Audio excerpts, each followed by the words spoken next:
Bonjour Christophe Corr. Bonjour. Vous êtes le CEO de l'entreprise Envoi du Net.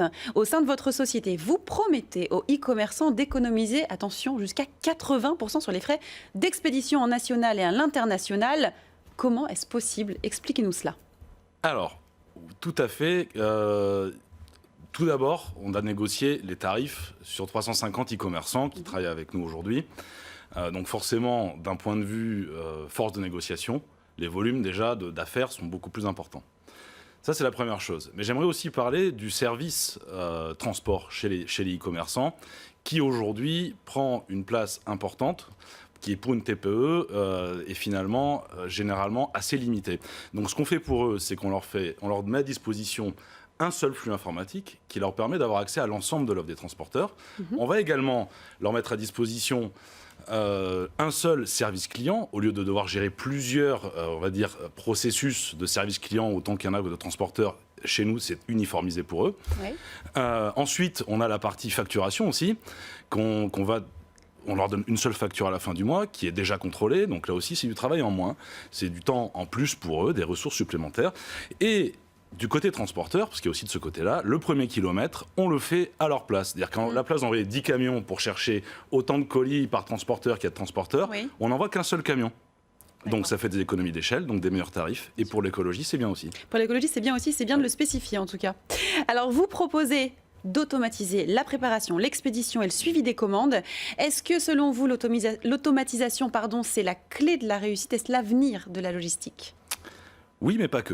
Pas que. Alors, tout d'abord, avant de parler d'automatisation, j'aimerais déjà qu'on parle d'informatisation. Aujourd'hui, dans les entrepôts, il y a encore beaucoup de préparateurs, alors pas chez nous, mais dans l'entrepôt qu'on voit à l'extérieur, qui se baladent avec des feuilles papier. Ça me paraît aujourd'hui assez aberrant, sachant qu'un e-commerçant, qu'est-ce qu'il attend aujourd'hui d'un logisticien? Il attend de la fiabilité, de la transparence, du contrôle. Ça veut dire qu'il veut en temps réel avoir les informations de ce qui se passe dans l'entrepôt, comme s'il était dans son stock, voire même mieux que chez lui. Et à titre d'exemple aussi, pour pouvoir contrôler et fiabiliser, on met à disposition des e-commerçants qui travaillent avec nous en logistique une vidéo de chaque colis au moment où il est emballé. Okay. Ça lui permet de contrôler qu'on a bien emballé ces produits selon son cahier des charges, qu'on a bien mis ses échantillons, le petit papier de soie qui va bien. Voilà. Et puis cette vidéo, elle a l'avantage aussi que quand vous avez expédié le colis, quand le destinataire dit il manque un produit, en général on envoie la vidéo. Voilà. Et du coup, curieusement, le destinataire retrouve rapidement le produit. Oui, forcément. On a prouvé que c'était comme ça. Alors, du coup, pour revenir à la mécanisation, effectivement, le e-commerçant, il veut aussi,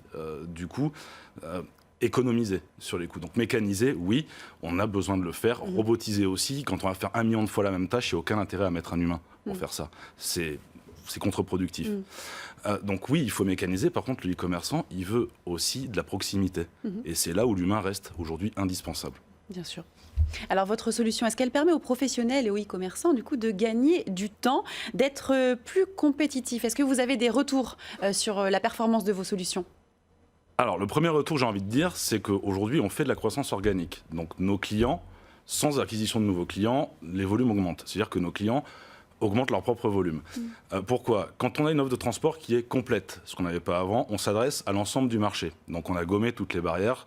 Quelle que soit la volonté du destinataire, le choix, on va dire, de livraison, il l'a à disposition. Donc, j'augmente mon taux de transformation. Ensuite, sur la partie tarifaire, évidemment, je paye moins cher, je suis plus compétitif et je rivalise avec les grandes plateformes, comme Amazon, comme Cdiscount. Donc là-dessus, encore une fois, j'augmente mon taux de transformation. Et enfin, il y a ce côté d'accompagnement, de conseils qu'on leur met toujours à disposition, notamment à l'international.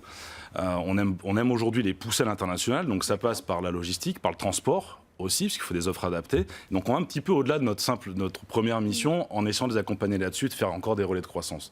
Donc c'est plutôt aujourd'hui, c'est même très positif. Et en une phrase, pour conclure, quels sont vos projets? La Chine, accompagner nos clients dans ce nouveau pays. La robotisation, pour toujours être un peu plus performant. Merci beaucoup Christophe Corr. Je rappelle, vous êtes le CEO de l'entreprise Envoi du Net. Merci à vous.